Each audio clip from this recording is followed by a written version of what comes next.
the 1-0 Sports Show. We've got some Oklahoma, Texas for you. 53-45. Oklahoma comes out on top once again. We talk about the implications of that. The MLB. We talk about Atlanta Braves against the Los Angeles Dodgers and more. Derrick Henry, you always know him. He's stiff-arming some dudes. We'll talk about that. All that and more on the 1-0 Sports Show. Finally 1-0, finally riding for the brand, although Tom Herman did say they were 1-0 10 times last season. Feinbaum, I'll give him like half a point. Dude, you like okay. Feinbaum way too much. Yeah, all right. I'm like you're I'm the Feinbaum of this show. By the way, that looks Ohio State. Is that an omen? Give me that Longhorn hat. Oh man! Hook him, baby. All right, he's pulling the Corso.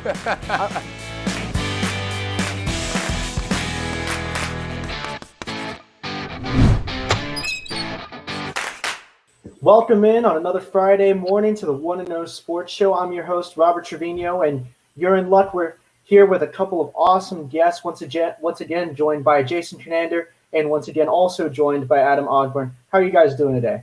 Jason?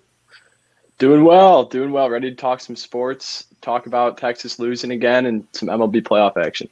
Absolutely. Lots to get to. In a good hour, we'll have to discuss this. I'm excited to hear your takes on a lot of stuff. Jason, Adam, how about you? Yeah, doing great. Ready. Got a jam-packed weekend of sports coming up, so got the playoffs going, a lot of football, so excited to dive into it. And some late results tonight. The Astros just winning 4-3. We'll get to that here in a second, but that final started just before we started filming. Let's start, as we always do every single week, a tradition unlike any other. Who's hot and who's not? Jason, we'll start with you. Who's hot? Who's hot? The Seattle Seahawks with a huge comeback against the Minnesota Vikings. I guess it was pretty predictable once they got the ball back down 5. But with that being said, another impressive win for Russell Wilson there. Undefeated, one of just 4 undefeated teams remaining in the NFL. Russell Wilson has clearly separated himself from the pack as being the top MVP candidate in the NFL. Defense looks improved every single week, and I think the Seahawks are the team to beat in the NFC. Absolutely. I think a lot of the Seattle Seahawks fans have kind of expected that, but this year especially they've shined through in a way that we really haven't seen them in a couple of years. Adam, who's hot for you? Yeah, I'm going to go out to the coast. How about those Chanticleers in Coastal Carolina? Yesterday, they knocked off number 21, UL Lafayette. Massimo Biscardi hit a 40-yard field goal as time expired to win 30-27, but they're 4-0 for the first time ever in their FBS history. And if you look at some of the teams that knocked off their Big 12 implications, we saw Louisiana Lafayette beat Iowa State in the season opener, and then Coastal Carolina destroyed Arkansas State 52-23. And that was the same Arkansas State team that beat Kansas State. So we definitely seen the Sun Belt. They've had a leg up on the Big 12 this year. So are we seeing potentially maybe a Coastal Carolina run for the ages here? Maybe a college football playoff appearance? Adam? Yeah, I don't know if I'd go that far, Robert, but it's definitely a cool story for right now. 4-0, and they got a leg up on the Big 12. Big 12's got to step it up. Well, I had to give you a chance to get maybe the greatest hot take of all time, but that's maybe a wise decision to pass on that. We'll save it for UCF. We'll save it, for UCF. All right, Jason, let's get to who's not. Who's not so hot, Jason? Who's not so hot?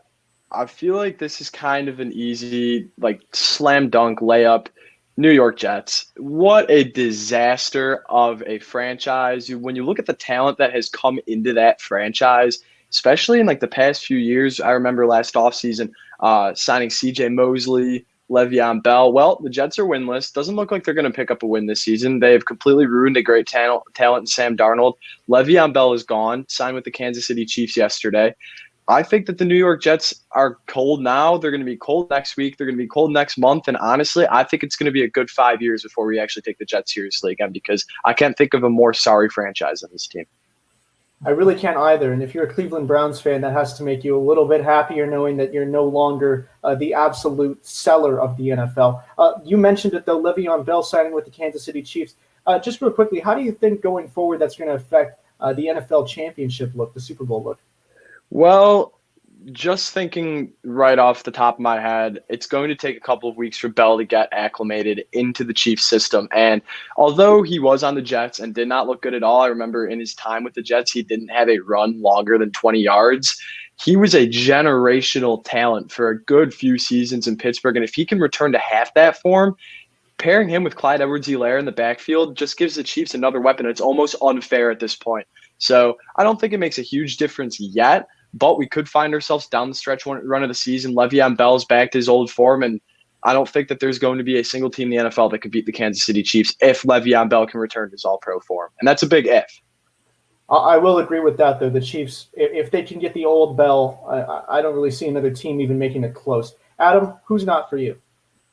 We're going to go down to Houston. Houston GMs are not doing too hot. We first had a week and a half ago the Texans getting rid of Bill O'Brien, their GM and their head coach. Now, on Thursday, the Rockets announced that Daryl Morey was stepping away. So, obviously, big moves in both times. Both GMs, they bet big draft capital on big players, and it hasn't worked out so far. We saw Bill O'Brien trading away DeAndre Hopkins. We saw him trading away Jadeveon Clowney, and then a first and a second round pick included in a deal with the Texans to get Laramie Tunsil and Kenny Stills. So O'Brien bet big, and now sitting at 1-4 or 0-4 when he got fired, it didn't go well. And the Rockets just haven't been able to get over that final hurdle. The Dwight Howard experiment didn't work out. The Chris Paul experiment didn't work out. And now there's questions about whether this is the end for Russell Westbrook and James Harden playing together. So we saw with these GMs, with both teams, they got close, but they couldn't get over the hump. And now there'll be new eras starting in Houston.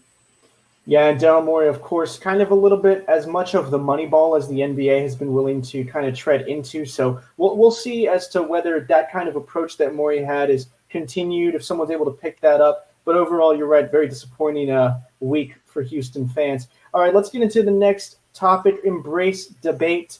This is the time for you guys to disagree with each other. Both of you guys make compelling arguments every single week on this show. Let's get them against each other. Number one, we'll start off with the NBA, obviously. The Los Angeles Lakers winning the 2020 NBA title over the Miami Heat in Game 6. So, question I'm going to pose to you first, Adam. The Lakers win the title. How much of an asterisk do you think that this title has on it? Yeah, I think everyone wants to try and put an asterisk on it, but I don't really think there's too much of an asterisk. First of all, you can argue, well, the Nuggets and the Heat, they aren't, maybe the premier competition. But like the Lakers, they played who was put in front of them. And I think if you compare this season to like the lockdown we had, they played a full slate of playoffs. Every team was there. It wasn't like we saw the possibility of college football where there might not be every team competing. Every team was there. Every team that was good enough and had earned a spot in the bubble was there. They played a full, unchanged playoffs with the 7-game series. I don't think there's as much of an asterisk as people think. I think the Lakers went there. They took care of business as the 1 seed, and I think they deservedly earned an NBA title. Yeah, absolutely. I can see that kind of argument. Jason, how do you feel about this? I actually agree with Adam here. I don't think that there's much of an asterisk at all. I remember Giannis Antetokounmpo said a couple months ago that this would be the hardest finals to win. I do disagree with that, but winning a championship is the most difficult feat in sports. And when there is a 3-month layoff in between a season, right when you're getting into the crunch time, stretch run of the season, when there's a little bit of layoff, that can really mess with your head. That can really mess with your body. So I would say that everything evens itself out, and especially considering how amazing of a story it is with Kobe Bryant's untimely passing earlier this year, that the Lakers win it all. I wouldn't say that there's really much of an asterisk at all, if there even is one. A championship's a championship in my books. They still had to run through some great teams. The Heat, even though they were a lower seed, they are still an incredible team. They put up some great fights in the playoffs. So, no, I actually completely agree with Adam here.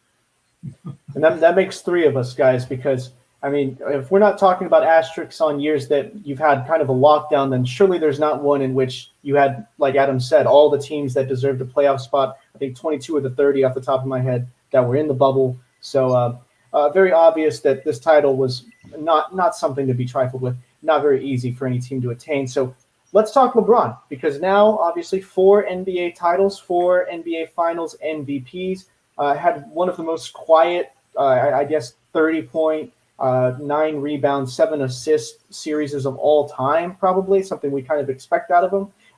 This time, let's start with you, Jason. What effect does this win have on LeBron's legacy? Does it take him one step closer to MJ? And would you have already put him above MJ? So I'm from Chicago, so MJ will always be above LeBron in my books. I think that you will never be able to say that MJ won a finals in a pandemic during a 3-month layoff, but again, it's an extraneous scenario. So regardless of that, Does this help LeBron's resume? Of course it does. Of course it does. Winning an NBA Finals, again, is the hardest feat in basketball. Now, does it put him ahead of Michael Jordan? Absolutely not. Absolutely not. If you were to pit a Michael Jordan Bulls team against this Miami Heat team, the Bulls are going to win in 4 games. So I would say yes, but does it put him against MJ? Does it put him over MJ? No. He's going to need at least 2 more titles before we can talk about that. Adam, what's your take on this? Yeah, I kind of agree. I think a lot of LeBron's legacy is going to come back from that title he won with the Cavs, where he carried that team and he had the huge block over Andre Iguodala, and they came back from 3-1 down. I think that title will always be the one that sticks out of LeBron's career, just because of what it meant to the city of Cleveland. I think it was their first title, in over 50 years for the city. And so to do that for his hometown and see all he's done in Ohio, that's the title that will always stick out the most. Does this one help his legacy? Yes, it does. It gets him one closer to MJ. It's showing that he can go with a loaded team with AD alongside him and carry one of the NBA's most historic franchise. He can help them win a title. I think it helps him, but I think his career will always be defined by that one he won in Cleveland. Yeah, I'll agree with both of you guys. I will say this is the first time that I've seen people say LeBron is not quite at Michael Jordan's level, but at least now I feel like most people are willing to at least make some sort of comparison now that he has 4. But once again, I agree with Jason. Needs a couple more if he's even going to be mentioned in that same higher level breadth. All right, let's talk NFL now. Dak Prescott, obviously, story of last week for an unfortunate reason. Injury, terrible ankle injury, out for the season. The Cowboys do pick up the win, though, finish the game against the Giants. Now, granted, it is the Giants with Andy Dalton, their backup. So, question to Adam first. How much will this injury set back the Cowboys? I don't think it'll affect them as much as people think. I think their defense is brutal. Their defense is atrocious. The amount of points they've given up is ridiculous this year. But also the NFC East, most of it is not – it's probably the worst division in football this year. So I think that's definitely on the Cowboys' side. So they got to take care of the defense first, because I think the nice thing for Dalton is, number one, he was a starter in Cincinnati for 9 years. In the first 5 years he was there, they had a winning record. So he knows how to win in the NFL, and he has plenty of weapons around them. With Gallup, with Amari Cooper, with CeeDee Lamb, and then with Ezekiel Elliott. I think Ezekiel Elliott will be the key, because then the Cowboys have a top-tier running back who they can lean on in order to settle Dalton in. But coming from a 9-year starter, this is his first year as a backup. I don't think it'll take as much to get him up to speed. And playing in arguably the worst division in football, I don't think this will hurt the Cowboys as much. They just got to get the defense fixed moving forward. Yeah, Jason, how do you feel about that, saying that that because of Dalton's experience as a starter, this might not affect the Cowboys as much? I disagree. I think that Dak Prescott has continually been one of the most undervalued quarterbacks in the sport, also by his own team. I think that Andy Dalton is a fine quarterback. Last season in Cincinnati, he was given the short end of the stick. He is a playoff caliber quarterback when at his absolute best. Now, when you look at the way that this Cowboys team is tooled, they are set for a Dak Prescott offense. Dak Prescott brings sort of a secret weapon running the ball. Andy Dalton does not have that. They're going to need to go a lot more run heavy now with Ezekiel Elliott. Zeke can handle that, but when you look at the weapons that they have on offense, I think that this is going to cause some problems, because one of the things that made Dak Prescott so good was his ability to spread the ball out to Cooper, Gallup, Lamb, tight ends. Andy Dalton doesn't necessarily have that. When he was in Cincinnati, it was really just A.J. Green, and then when A.J. Green was double-teamed, whoever was open. So I think that it'll be very interesting to see. Obviously, the Cowboys are still the favorite. The defense is still the top priority. But if they do find themselves in the playoffs, I think that they will definitely feel the effects of no Dak, considering that Dalton has never won a playoff game. I think the one thing we can agree on is we do hope Dak gets back to full form as soon as possible. All right, let's move into the MLB, the third of the 4 major leagues. This feels weird to be doing this in October, but this is the COVID year. This is where we are now. So quick question real quick to each of you, and we'll start with Jason. Who do you see as the World Series favorite for our fans out there? The ALCS currently, Tampa Bay up 3-2. In the NLCS, Atlanta leads 2-1. The Game 4 is currently occurring right now, so we don't know the final on that. But Jason, who's your favorite so far? I would say that my favorite to win is still the Los Angeles Dodgers. Even if they find a way to lose today, that team, what they bring to the table offensively with the 11-run first inning yesterday, and with the pitching, Kershaw, his postseason experience, is one of the best, if not the absolute best pitcher of our generation. I think the Dodgers are still a somewhat overwhelming favorite. I could see the Tampa Bay Rays winning it all, but The Astros simply do not have enough pitching or experience. The Braves have found themselves in a situation facing off against the Dodgers where I just can't see them winning the series. So whoever comes out of the National League is my favorite, but I would absolutely love to see a Rays-Dodgers World Series. Yeah, I know our producer Thomas right now in the studio probably disagreeing with you on that one. Adam, who's your favorite? Yeah, I'm going to disagree with Jason too. I actually like the Rays out of the ALCS. I think you've seen their pitching throughout the series, and their bullpens come up big. I know the Astros had a couple of times when they had the bases loaded, and the Rays shut them down late in the game. So that bullpen has been key. And also the Rays fielding. Look at Kevin Kiermaier in center field and the amount of athletic plays that he's come up with. And they saved a couple of runs with a great defensive play. So I think if you look at their starting pitching with Tyler Glasnow, with Snell, with Charlie Morton, I think the Rays have what it takes in both the starters and in the bullpens. I think that pitching can be key. And I think with them currently up 3-2, you have the Dodgers down 2-1 right now. I think I'd put the Rays as the favorites right now in this moment. All right, and real quick question to end. Adam, I'm going to count that as your answer for this question I'm about to ask. Can the Astros come back from down 3-2, which they were down 3-0? Jason, I'm seeing a resounding no. No. No way. And Only Adam, other team to ever do it was the Boston Red Sox, and I don't see a big poppy on these Houston Astros. They simply do not have the pitching. The rookies can get you so far, but what it comes down to in the playoffs is the bullpen, and the Astros just lack that. Yeah, there's not going to be any Kurt Schilling, no bloody sock out here today. I agree with both of you guys. I don't think the Astros come back from this one. All right, thanks for a great first discussion. We had some great debate, had some who's hot, who's not. When we come back, we're talking Texas football, and that could get pretty contentious, especially after the result from last week. Stick around with us. You're watching the 1-0 Sports Show.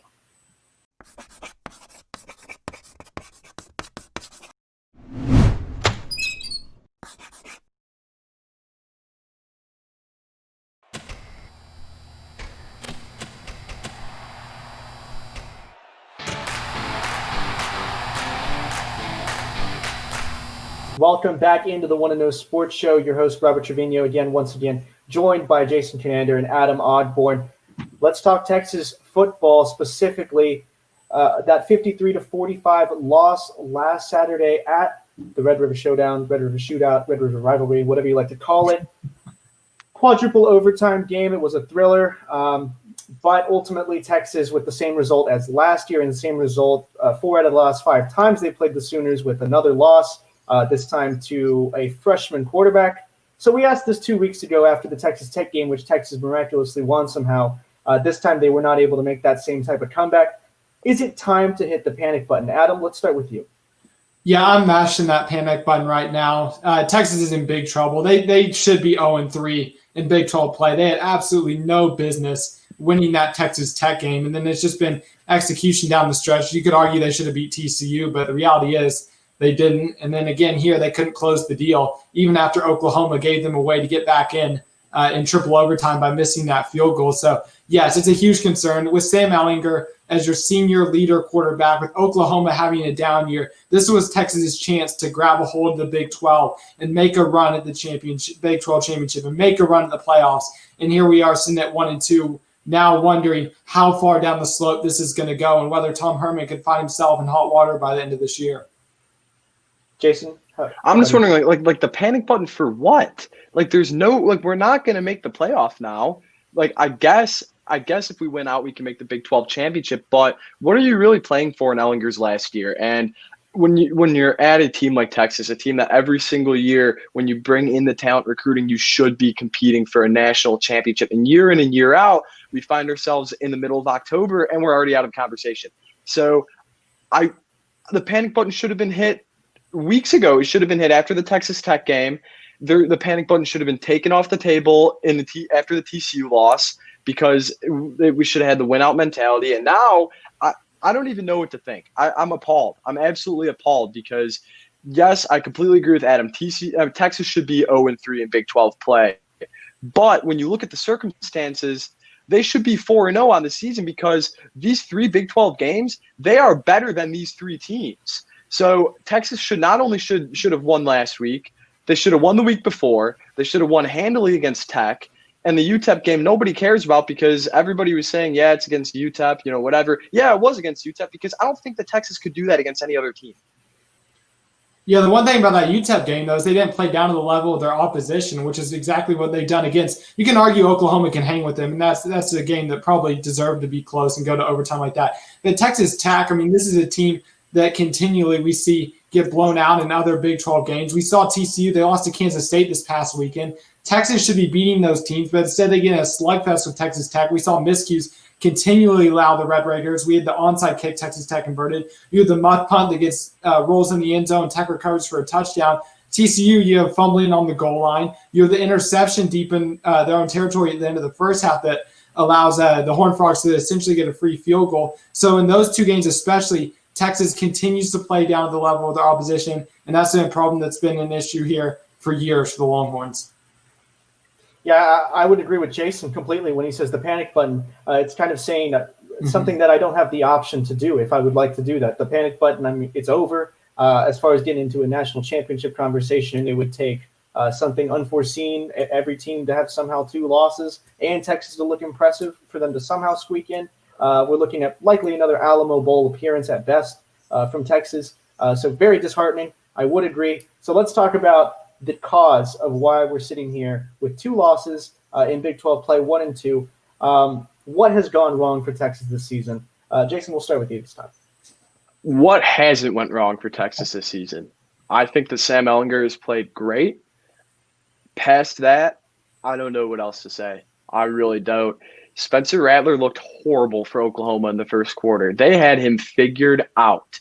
And then when Rattler came back in the game in the second half, it was like it was a different quarterback just wearing a Rattler number 7 jersey. Texas completely lost whatever they had gained in the first quarter on him. The defense is an absolute atrocity. It's an absolute atrocity. TCU put up 7 points against K-State on Saturday. TCU ran all over Texas the week before. There is no run-stop defense. In overtime, this was put on display. Oklahoma got exactly what they wanted. The only reason why Oklahoma didn't win earlier was because they decided to kick the ball on second down. Oklahoma gave Texas every opportunity to win the game. The defense, again, terrible. I don't know what was going on with special teams, with the blocked punt, with the unsportsmanlike conduct on the punter. Everything's bad. What hasn't went wrong? Sam Ehlinger should be in the Heisman race, and the only reason why he isn't because nobody around him can figure out how to win a game. Adam, do you agree with that? Yeah, I think Jason hit on all 3 points. The defense has been an issue. They haven't been able to tackle, and that's been a problem that's been long before this year, but they still can't tackle, and they've given up now 47 points per game in Big 12 play. So you have that issue. There's no discipline. They have 32 penalties in the past 3 games, and a lot of them are just they're uncalled for penalties. You have Ryan Buchevsky's unsportsmanlike conduct. You have Derek Kerstetter had a late hit when Texas would have had a 4th and 1 at Oklahoma 2. Backs them up. They had to kick a field goal, and those penalties are costing you points. And then the special teams too, the blocked punt. We saw a whole round of miscues against Tech with the onside kick, with the muffed punt, and then you even see now the blocked field goal against Oklahoma. So I think it's been those 3: the defense, lack of disciplines, and the special teams, because Sam Ehlinger is doing all he can. Joshua Moore actually deserves a shout out though, because he's had a great year coming back after missing last year. So the offense has been okay, but it's been the defense and the special teams, and then just the lack of coaching to cut out these dumb penalties that's really been killing the Longhorns. Yeah, Ehlinger, I think 500-plus yards, 5 touchdowns accounted for, only the 1 interception that he came back and immediately made up for to tie the game at the end. So I agree. It looks like as though everybody else doesn't really know how to play football out there besides the one player who has all of the pressure put on him. So let's talk a little bit more positively, or I guess how we would fix things if you were the coach. Is there a way to fix this team? And how would you go about it? Adam? Well, the talent's definitely there. I don't think you can argue against that. They have a bunch of talented skill players, and you see they come in with these big recruiting classes every year. I think the biggest thing is just discipline. You got to cut out the penalties. The penalties are killing this Texas team. When you're having double-digit penalties every game, it's backing you up. It's costing you 10, 15 yards, and those are turning into missed points, or it's allowing teams to drive down the field and get points against you. And so I think discipline, we've seen blown coverages, missed tackles, all that comes back to the fundamentals of football. And so I think it's on this coaching staff. I mean, we've already seen Herman. He may change it to offensive coordinator and defensive coordinator this year. So he's had his shot to get the guys in who he thinks he can fix this program, and they're still getting killed by the simple fundamentals of football. Jason? I think that the way you fix this team is with the coaching staff. I completely agree. The fundamentals are the biggest mistake. The unsportsmanlike conduct penalties, the stupid mistakes, the errors that can be fixed. It's got to be the coaching staff. And bringing in Chris Ash from Rutgers was a move that was scrutinized right off the bat. And here's why. The defense is terrible. The missed tackling, like Adam said, has been a problem for years. You think by bringing in a new coach that would be fixed? Absolutely not. Absolutely not. So it has to start with the coaching. Typically, I'm a guy who will always give leeway to, in professional sports, a front office, in all sports, a coaching staff. But in this case, all the errors are what basically fall on the coaches. So I think that it just needs to be a complete overhaul. All right, Jason. I think that's a great preface into this final question. And this is a question that, as a host, I never like to ask. And obviously at Texas Student Television, never like to put this one out there, but this is the ultimate question. I mean, do you think Tom Herman needs to be fired after the season? And if so, who would you go after to replace him? Well, we'll see about that. If they can miraculously win out, make it to the Big 12 championship, win the Big 12 championship, find themselves into a New Year's Six Bowl, then there's no way you can fire him, especially with the recruiting that he does. Quinn Ewers coming into the class of 2022 is definitely a big get. And I think that something that people aren't really talking about is you need to consider the potential domino effect if Herman were to be fired recruiting-wise. Because Texas, while things haven't worked out this year, they are set up very well for next season, especially the season after that, bringing in blue-chip recruits. So I don't think yet.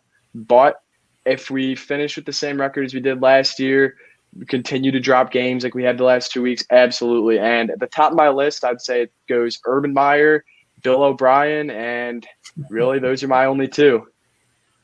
Yeah, a lot of guys on TV looking for a job back in actual college football. Before we get to Adam, so do you think it's basically New York Six Bowl or you're fired?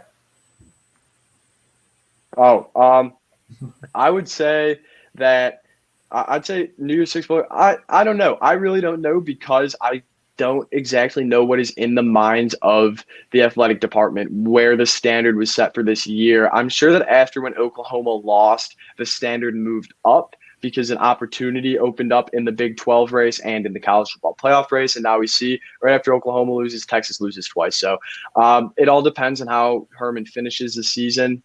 I would say that the win over Utah in last year's Alamo Bowl definitely helped give his job a little bit of padding. I don't know if an Alamo Bowl win would do the same this year because you always want to see linear progression. So I really cannot provide a good answer for that until I see where Texas is heading into bowl week.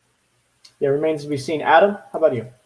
Yeah, I think Jason nails it with you want to see progression. I don't think it's New Year's Six or bust. I think he'll get at least another year just because he did bring in a new offense coordinator and defensive coordinator, and they're too heavily invested, I think, in Herman just to fire him after this year to move on from him so quickly. I think that Del Conte and the athletic department is going to feel a lot of pressure from boosters who have a lot invested in this program if things continue to go off the rails this season.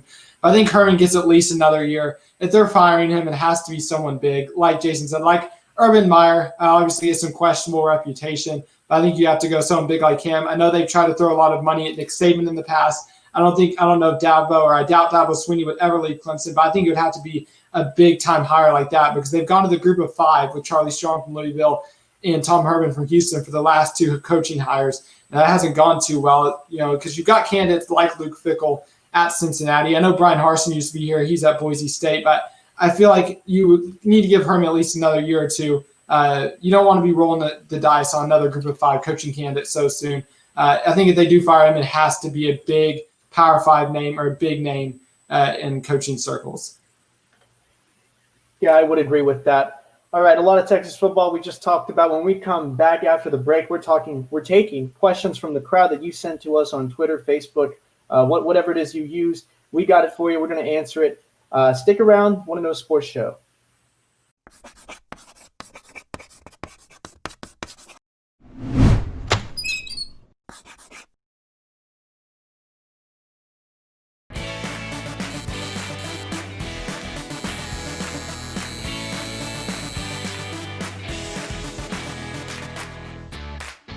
Welcome back into the One No Sports Show. Once again, Robert Trevino joined by Jason Conander and Adam Ogborn. It's time to take your questions. Questions from the crowd is back on another Friday morning. First question up is from our very own Daniel Shee, longtime contributor to TSTV Sports and One No Sports in general. He wants a Texas men's basketball season preview. Can they make the tournament, assuming that everything is normal? I'm going to pass this one off to Jason. Oh, absolutely. They can absolutely make the tournament. I think that they are a top 3 team in the Big 12, probably behind Kansas and Baylor. And if Kansas is come down with the postseason ban that they should be, with the ruling coming on that any month, I believe that Texas is easily going to make the tournament. This is the best team in years. This is the best team on paper with Shaka Smart, returning literally everybody from last year's team that caught fire down the stretch and adding a top 10 recruit in Greg Brown. I think that Texas basketball is going to be great. I think that they are back. I think they're going to be a top 4 seed in the NCAA tournament.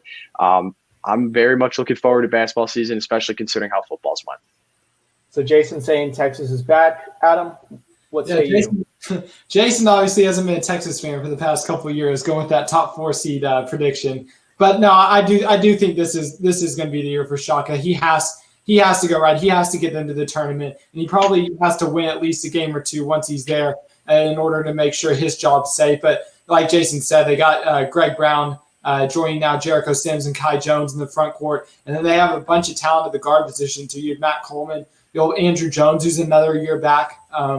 And then Jace Fabris, who's a streaky three-point shooter. But one thing this Longhorn team really needs to work on is that three-point shooting, because they ran really hot and cold last year, and that was a big issue for them. And then just driving to the basket more. This team, they didn't get to the foul line enough last year. A lot of it was jacking up threes, letting the shot clock. So, hopefully we'll see Shaka make those adjustments with the talent he has, and this should be a good year for the Longhorns. Yeah, we'll see. I mean, Texas Tech still looms this year, and, we saw Texas last year put up some real duds in the regular season. So if they can keep that streak that they had at the end of last year, they're definitely set up for great things. All right, let's get to Sean Mapes, alum, TSTV. Simple question, MJ, also a little Michael Jackson reference, or LBJ, LeBron James, or if you're a fan of politics, the 36th president, Lyndon Baines Johnson. Adam, MJ or LBJ? I got to go MJ on both of those. Go for the music and the 6 titles over LBJ. I like to also pick. You pick the parentheses ones too. All right. I'm not going to make you also pick the parentheses, Jason, but Michael Jordan or LeBron?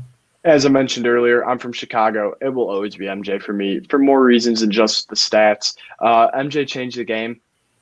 MJ did more with less. MJ made his teammates better, whereas LeBron had to bring in players that were already playing at a very high level. MJ has a rings advantage. I'm just going to – it's simple for me. It's MJ. I really don't like getting into a heated debate because this is one of those sports debates where people are so stuck to their side. You will never get somebody to change their mind on it. So, MJ. I'll agree. I like LeBron in this debate, and I'll never change my mind. And MJ's also a respectable pick because he's obviously probably the GOAT. When I think of the GOAT, it's still MJ. All right, because Sean's an alum, we're going to allow him a question that's technically not about sports. So here's the question, and it's very interesting. If a vampire bites a zombie, a little bit of Michael Jackson Thriller vibes still in here, does the zombie become a vampire, or does the vampire become a zombie? Adam, we'll start with you. Man, I could see Tony Romo just dissecting this play out about what happened, but I would have to go with the zombie becoming a vampire because the vampire was the one making the offensive move. We could go to Mike Pereira, too. He would say since the vampire made that offensive football move, I think the zombie would lose and become the vampire. So you like the whoever's on offense is okay. That's a great mentality, Mamba mentality. Jason? I disagree. If you touch a zombie, you become a zombie. So if the vampire bites the zombie, then the zombie stays a zombie because the zombie's already dead and can't die, and then the vampire would become a zombie for coming into contact with the zombie. I will agree with that because the zombie is the undead. So the vampire is like a real person. So when they're undead, it feels like the zombie is like the last stage that you could possibly be at. So yeah, both great answers. We need to go into that in more detail sometime, maybe as like a bonus content, and really figure out the answer to that one. All right, next question. Back to some sports now. Nick Saban tested positive for COVID, left immediately, which I'm picturing him running out the door. Does Alabama struggle without Saban? I'll add a little bit of a caveat. How much does Alabama struggle without Saban. Jason? I think they're going to struggle a lot. Alabama always has some of the top assistants in college football, and that's why they get hired right away. But Nick Saban has never lost one of his assistants, and here's why. Because Nick Saban does not give his secrets away to his assistants because he knows that they're going to leave eventually. So his assistants will not be able to coach the same way that he does. This will be a true test of Alabama's discipline as a team. So I think that they're going to struggle a lot. I liked Georgia to win before Saban went down just because of how good Georgia has looked against high-level competition, and Alabama struggled with Ole Miss last week. So I think that they're going to struggle without Saban, but I think that they're going to struggle anyway. Adam? Yeah, Jason, I couldn't disagree with you more on that one. I think Alabama is a machine, and I don't think even if Nick Saban's not there, I think the machine will still run smoothly on Saturday night. If you look at all the offensive talent that Alabama has, I do think it'll be interesting to see how Steve Sarkisian takes over and calls this game. But he's had experience with USC, and so I think the machine, it can run smoothly for 1 week without its master. Yeah, we'll see. Saban obviously agreed. No assistant of his has ever come back and beaten him, so a testament to his greatness as well in not giving his secrets away. Next question, this one from our also very own John Kelly, bringing some international soccer into the show with San Marino drawing against Liechtenstein on Tuesday. So San Marino's soccer team earned its first point in 6 years. So this one's kind of more of a broad question. What's the best or your favorite breaking a losing streak moment from a team? I'll leave it open to either one of you.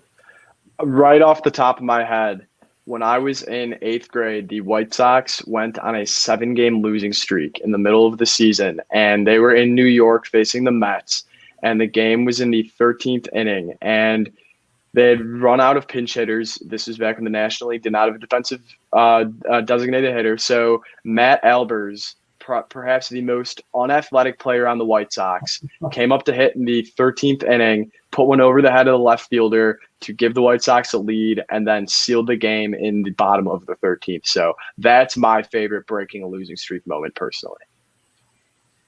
That is clutch. Adam?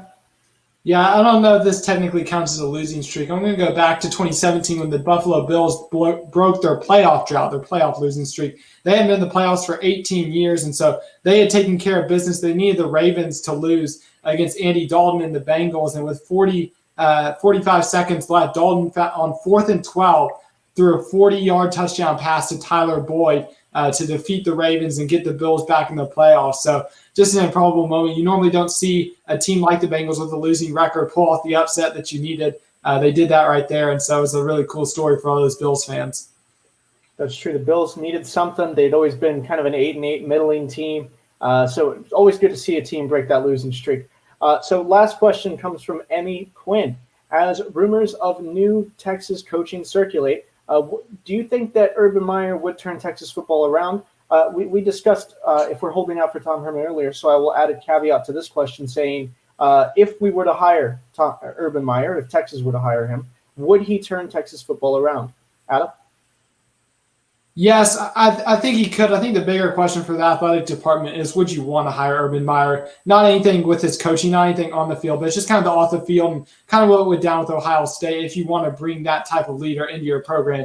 But I think on the football field, he's a phenomenal coach. We've seen the success he's had at Florida and Ohio State. I think he could get this Texas football program turned around. I think he can instill the discipline that Tom Herman has failed to do so far. It's just if you would want to bring him with his reputation off the field into your football program. Yeah, a little bit of baggage. Jason? Yeah, for me, the biggest thing with firing Herman is you don't want to take a step back recruiting-wise, and by bringing in Urban Meyer, you absolutely do not take a step back recruiting-wise. He's a great on-field coach. The team needs discipline. Meyer would provide them with that discipline. It's all a matter of if Texas and, I guess, the school community would like bringing in somebody with that sort of a reputation. He had problems at Florida, problems at Ohio State, but I think he is definitely willing to coach again, and I think he's been waiting for an opening like Texas or USC to open up. So I absolutely would be all for Urban Meyer. I don't speak at all on behalf of Texas fans in this, but just me personally, it's more of like you get the same sort of idea that Herman was going to bring into the team, except you get it at a higher level with Urban Meyer. Yeah, but interestingly, Urban Meyer was the only person on Fox's Big Noon on Saturday to pick Oklahoma.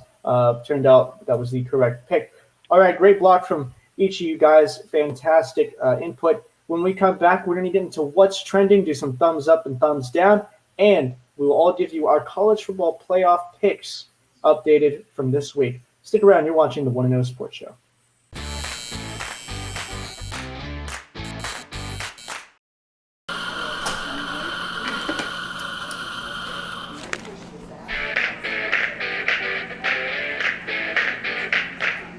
All right, welcome back into the 1-0 Sports Show. Once again, Robert Trevino joined by Jason Conander and Adam Ogborn. It's time for what's trending around the nation. Let's do a little thumbs up, thumbs down. Let's start off with a little bit of some MLB. Melancon catches Albie's home run again. What are you guys thinking of this? Let's see the highlights right here. Atlanta against Los Angeles, a little bit of MLB, and some little dugout, or I'm sorry, excuse me, as you know what, I blanked on that one. Guys, what do you think of this? Yeah, I think it's cool.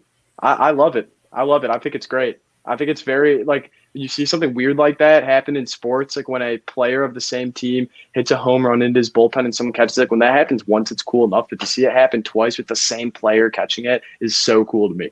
That's the word, check, is bullpen. That's the word I was thinking of. Thank you for that. That's -1 for me. You're going to get 2 points for that one. Whatever, college crossfire it. Let's move on. Derrick Henry to the NFL. This one's going to be thumbs up for one person, going to be thumbs down for Josh Norman. Took a lot of flack for this. Let's watch the stiff arm. Adam, what do you think about this one? Oh, man. Yeah, Derrick Henry, man, he is a refrigerator. He's a freight train when he gets going, and poor Josh Norman was in the way of that freight train. That didn't end well for him. Yeah, Jason, what do you think about Derrick Henry this year? Do you think they can make a run just with his legs once again? Derrick Henry was the first pick on my fantasy team this year, and yeah, I'm still alive in the playoffs, but Derrick Henry needs to get more than 2 yards a carry. It is absolutely absurd when they try to go run heavy and Derrick Henry just gets stuffed up the middle. It is so painful to watch. I think that they are very dangerous. They're undefeated. There's a video that went viral of Taylor Lewan saying, like, oh, they want to throw adversity at us. No, you threw adversity at yourself by testing positive for COVID. So I by no means would love to see the Titans succeed, but I think that they can. It'll be more so on Tannehill than it will on Henry, Corey Davis, A.J. Brown, Jonnu Smith. But the play was awesome. It was really cool.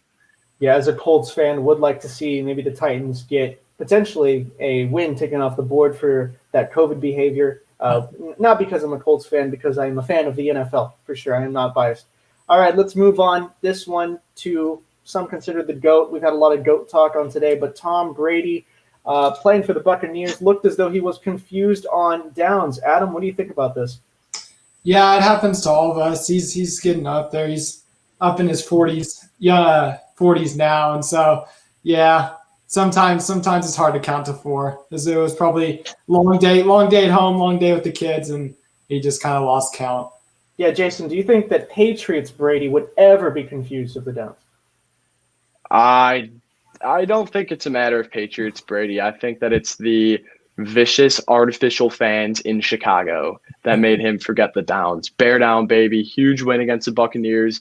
Keep being underdogs in every game, and we keep proving them wrong. So I think that it's the fact that he was so caught up in all the hits that he was taking from such a vicious, ungodly Bears defense that he just was not in was not in the correct headspace to remember what down it was. Yeah, Bill Belichick would have never let Brady forget what down it was. Yeah, I don't think so. I also think his punishment from Belichick would have been a lot harsher than perhaps it was. All right, let's go into a little bit of NBA, but a little bit of retiree NBA, specifically Dwayne Wade crashing a couple's engagement. This is a thumbs up. We can see here the couple's engagement photo in the back, NBA legend Dwayne Wade getting in on that photo. Jason, what do you think about this? I think it's so cool. I think it is so cool. Obviously, proposing huge moment with Dwayne Wade walking in the background. It's just like one of those sports moments, especially in 2020 with everything going wrong that could possibly go wrong. When you see something like that, it just makes you smile. So big thumbs up from me. Yeah, the fans there did extend the invitation to him and his wife, Gabrielle Union. Adam, I'm going to throw a curveball at you. Who would you want at your wedding? What athlete? Oh, man, to make it fun. Oh man, that's a tough one. That is a tough one. I think Boban from the Mavericks, he'd be a fun guy to have there. You just got to make sure you got to raise the heights of the ceilings and stuff to make sure he could get in there. But yeah, for sure, it'd be fun to have someone like that there. Yeah, probably a lot of food intake is necessary for Boban as well. Jason, I'll give you the same answer. Who would you take? Give me J.R. Smith. Give me a big partier. Give me somebody that's going to be the life of the wedding. Take the spotlight off me for a little bit. J.R. Smith. He just might forget. He just might forget where it's at with the date. Yeah, might forget his shirt too. I think he's coming in. He's coming in shirtless. I think he's waiting for that. All right, this last one I'm going to ask you guys: is it a thumbs up or thumbs down? Because so far I've been kind of telling you what it is. This one's up to y'all. The Nets have some new kits here in the States. We call them uniforms. Look at these. There you can see Kyrie Irving modeling those. Jason, let's start with you. Are these a thumbs up or thumbs down? I liked the old ones better. I liked the old Notorious B.I.G. style ones. I'm not a fan of those at all.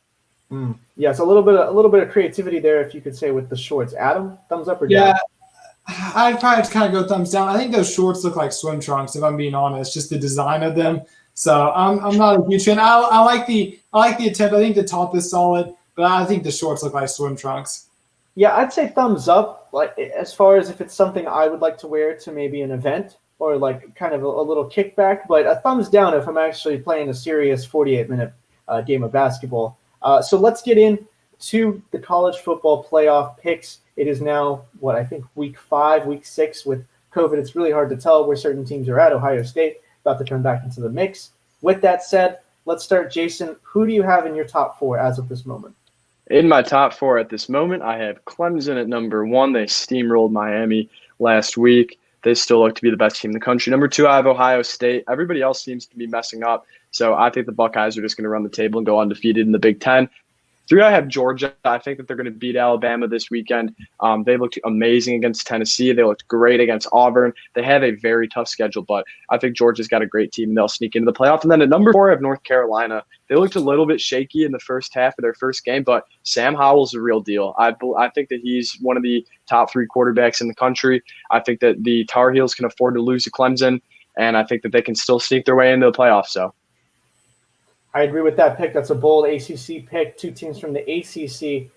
Typically, we see a lot of SEC love on this show, but I do agree. Getting some ACC love in there is good for everybody. Adam, who do you have?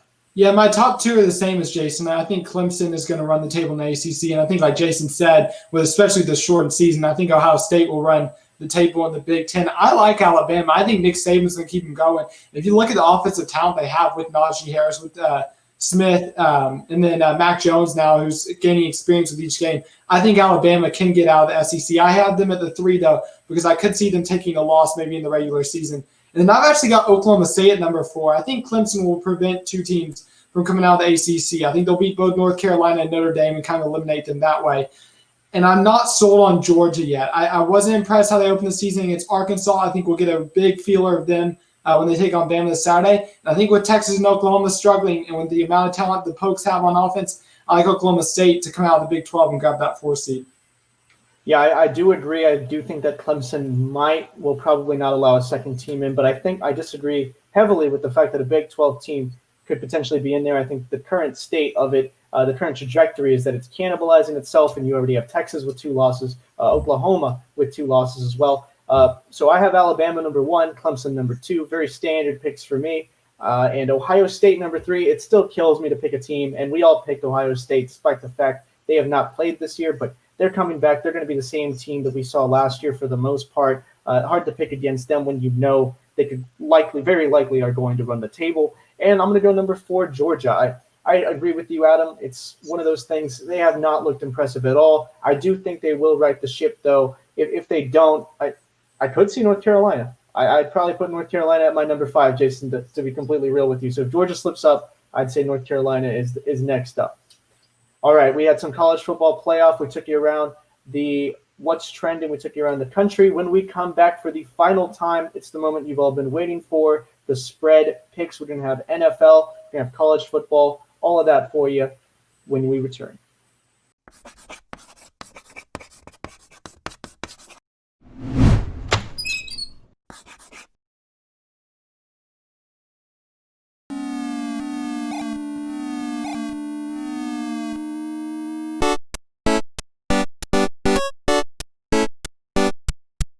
For the final time, welcome back into the 1-0 Sports Show. And for the final time, I'm going to introduce our fantastic analysts today, Jason Conander and Adam Ogborn. So let's get right into these picks. We got NFL, college football. I'm excited to see who y'all are picking, and I'm excited to pick against you and hopefully do better than I have done the past couple of times I've been on. But, it's another week, another chance to go 10-0 on the 1-0 Sports Show. Let's start with the NFL. The Pittsburgh Steelers, who have looked fantastic this year, up against the Browns. They're 3.5-point favorites. The Browns themselves coming off of a good win against the Indianapolis Colts. Jason, who do you got? I got the Steelers. I think that the Browns look good against the Colts. They look good against the Cowboys, but I have the Steelers. The teams, they've looked very sharp. It will take a lot for me to ever buy into a Cleveland Browns team. So give me the Steelers. Adam? Yeah, the Browns haven't won in Pittsburgh in 17 years. Chase Claypool went off last week, and he's going to be hungry again. Odell Beckham Jr. was sent home today with an undisclosed illness. He has tested negative from COVID so far, but that'll be a storyline to watch. I like the Steelers to be able to – I think they win this game by about a touchdown. They use the home field to their advantage. Yeah, I'll agree with that. I'll agree with both of you. The Colts and the Cowboys, they are not the Steelers, and I'm once again with Jason. I am going to be wrong whenever the Browns win the Super Bowl. I need to be shown it before I believe it. It's just show me before I know anything else. All right, let's get into some more NFL action. The Green Bay Packers, 1-point favorites at the Buccaneers with Tom Brady. Of course, two great quarterbacks duking it out. Adam, let's start with you. Yeah, Aaron Rodgers is really angry right now. He's been angry since the Packers drafted Jordan Love, and I don't think you want to play against an angry Aaron Rodgers. Plus, Devontae Adams is back. I think this is a really close game. I think the Packers edge the Buccaneers down in Tampa. Yeah, I will agree with that. He was pretty straightforward on the Pat McAfee show this last week, and Tom Brady's been great, but I do think that Green Bay is going to be a little too much, even on the road. Jason? Packers. Seen the movie a million times as a Bears fan. They're too good. If the Bears just beat the Buccaneers by 1, the Packers will beat them by 15. Yeah, that's a good pick, and we all are in total agreement. Let's see if we can get – we'll see. We might just go down the table because right now we're making some fantastic picks, in my opinion. More NFL, the Los Angeles Rams, 3.5-point favorites against the 49ers, so a little bit of a West Coast showdown. Jason, who do you got? Give me the Rams. The Niners looked awful against the Dolphins last week. The Rams bring forth a very sharp offensive attack. Give me the Rams. I think it could be closer than 3.5 points. I think this one could come down to a field goal, but I think the Rams are going to win this one outright easily, and I think that they will end up covering. Yeah, I'm actually going to pick against you. I'm going to go with the 49ers simply because I do think this will be a close game, and ultimately in the close games, I am bound to go for the dog. So I'm going to take the 49ers, not because of really a lot of football base, but mainly because this will come down to the wire. Adam? Yeah, I'm glad at least Robert disagrees with us. We can get a little conflict going. But, yeah, I've got the Rams in this one too. I just think that the 49ers were so poor last week. And I think Jimmy Garoppolo is still a little bit banged up, his ankle. And so I think with the way this Rams offense has been clicking, I like them at home, and I think they can cover. I think it will be a close game. I think I could see it very well being a single-digit game. I think the Rams will have enough to cover in the end. All right, some more NFL. Also, this time a little bit of some intra-conference action. A little bit of a big SAT word there, but the Cardinals at the Cowboys. They are 2-point favorites. I forgot who I went with last time, but we'll go with Adam. What's your pick first? I've got the Red Rifle and the Cowboys coming out on this one. Monday night at home at Jerry's World. I think the Cowboys will be fired up. They're going to want to play for Dak. And against the Cardinals team, they looked good against the Jets last week, but the Jets are the Jets. I think the Cowboys will come out motivated, ready to play at home. And I think, honestly, their offense is going to have to outscore the Cardinals because I don't see their defense stopping Kyler and DeAndre Hopkins. Yeah, I will say there's usually a kind of a rally around the QB effect in the NFL where if your quarterback goes down, typically your backup seems to shine. Especially because other teams don't really have a lot to prepare. But I think the Cardinals have a lot to prepare with Andy Dalton, and they know generally what the offense is going to look like. I'm going to take the Cardinals, even though they're on the road. Of course, with COVID, on the road doesn't really mean much. Jason, what do you think? Give me the Cowboys. They're going to be playing really motivated. The Cardinals have, I believe, 2 bad losses on their schedule now. They lost to the Panthers, I believe, and the Lions. I don't think that they can beat the Cowboys. I think that Andy Dalton's a very capable NFL quarterback, just not in the playoffs. So give me the Cowboys. All right, that does it, I think, for the NFL questions. Now we're into some college football. Number 14 ranked BYU, 5.5-point favorites. They go on the road to Houston. Jason, we'll start with you. Who do you got? I got BYU. BYU's looked great all season. Their young quarterback, Zach Wilson, is great. I think that they're going to cover and beat Houston. I'm going to agree with that. BYU has looked pretty fantastic. There's a reason they're number 14. I think they can make a little bit of a run for New Year's Six bowl at least. Adam, what do you think? I'd say not so fast on this one. Houston, they turned over the ball 5 times last week, and they still beat Tulane 49-31. Meanwhile, BYU was hanging around with UTSA 27-20 up in Provo. This game's on a Friday night. It's in Houston. I think you get weird things on Friday night. I think Houston hangs around long enough to prevent BYU from covering in the end. I could see BYU, though, winning on a late field goal. I don't know how many shows specifically off the top of my head we've done of 1-0, but I don't believe there's one where the phrase "not so fast" has not been uttered. So thank you for continuing the streak there, Thomas. I can see he's really happy in the back. All right, let's go on to the next one. West Virginia, 22.5-point favorites against Kansas. So a little bit of a middling game in the Big 12. Adam, who do you have? Yeah, every year you think Kansas has hit rock bottom, and they surely can't get any worse. And every year they get worse. You've got Les Miles, who's coming off of COVID right now. You've got a Kansas team who lost to Coastal Carolina. They got embarrassed. They lost by 40 to Oklahoma State. We've seen West Virginia. They tore apart Eastern Kentucky 56-10 to open the year, so they can score and they can blow out inferior opposition. I think at home, I think West Virginia, even though it's a large spread, I think they come out and cover it against a really poor Kansas team.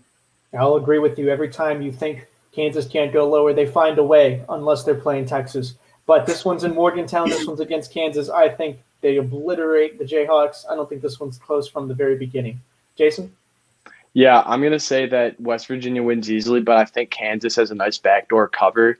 I think that they could play this one close. I'm not sold on West Virginia at all. So I think that Big 12 loves to beat the crap out of each other.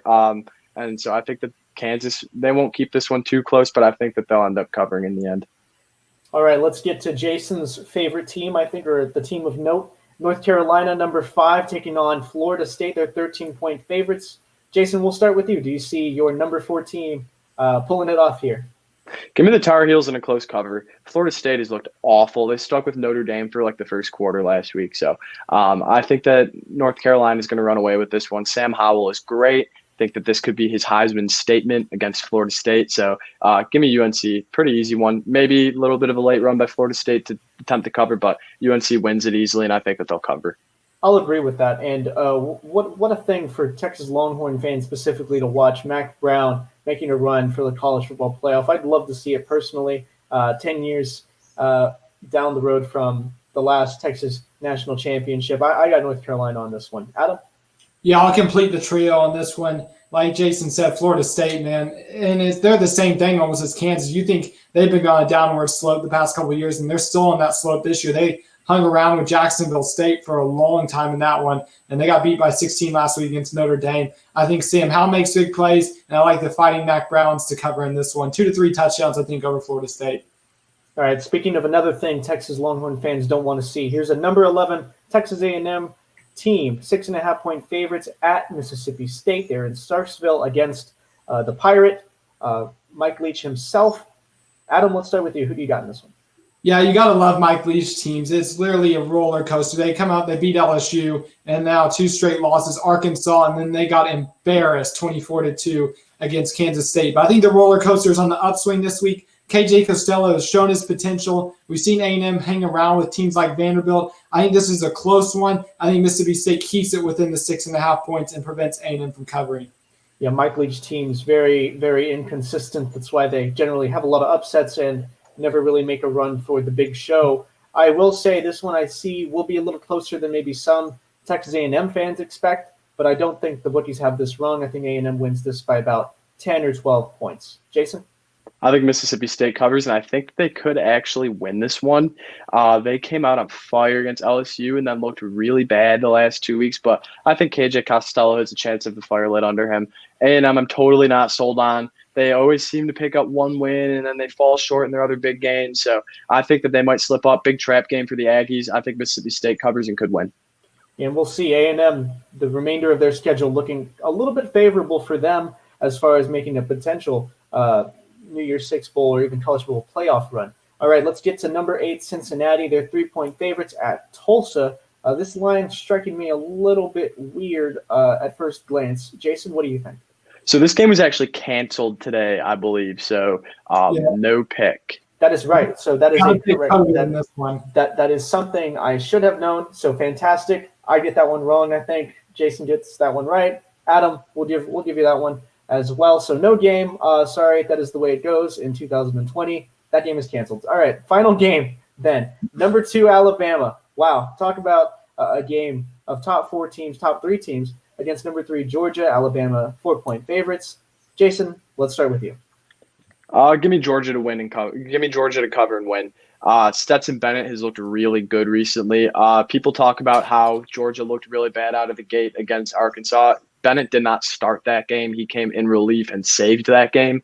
And then they went on. They beat Auburn handily. They beat Tennessee handily. Shut out Tennessee in the second half. Tennessee are not as bad of a team as they normally are. So I think that Alabama's in trouble. No Saban. Not sold on Mac Jones at all. It's not too hard to be a good quarterback at Alabama. So give me Georgia. This game reminds me quite a bit of when LSU went into Tuscaloosa last year as 6.5-point underdogs and blew the cover off of Alabama. I would say this Georgia team, certainly no Joe Burrow-led LSU team, but I'm going to have to pick Bama. I think this will be a very close game. It's a testament to 2020, just how weird this year has gotten that they're not having Saban. I couldn't fathom a scenario if you had told me last season where Alabama would not have their longtime winning head coach. But I'm still taking Bama. I think they win by 6. I think this game is very close until the very bitter end. I'm predicting maybe even some overtime action in this one. Adam? Smart, Robert. Very smart pick. Don't bet against the machine in Tuscaloosa. I've got Alabama in this one. I think they cover. I think you guys nailed it on the head, though. This is going to be a really close game, and it's going to come down to the wire. But I think Alabama can squeeze this one out by a touchdown with the talent they have on offense, with the Najee Harris, and with Jalen Waddle, and with Devontae Smith. And Georgia just hasn't impressed me this year. I don't feel like this is the same Georgia team that we've seen the past couple of years who have been college football playoff contenders and national title contenders. I like Bama to cover in this one. I like that quote. We'll end with that one. Don't bet against the machine. You could argue that's Vegas. You could argue that's Nick Saban. Whatever it is, let's see how we do against the spread. Well, that's all we have for you this week. Make sure you tune in next week for sure. And make sure to also check out our sister show's College Press Box. That's Tuesday nights at 6:30 p.m. And College Crossfire. That's Wednesday nights at 9. For Jason Conander, Adam Ogborn, and Thomas Fitch in the studio, I'm Robert Trevino. Have a good morning.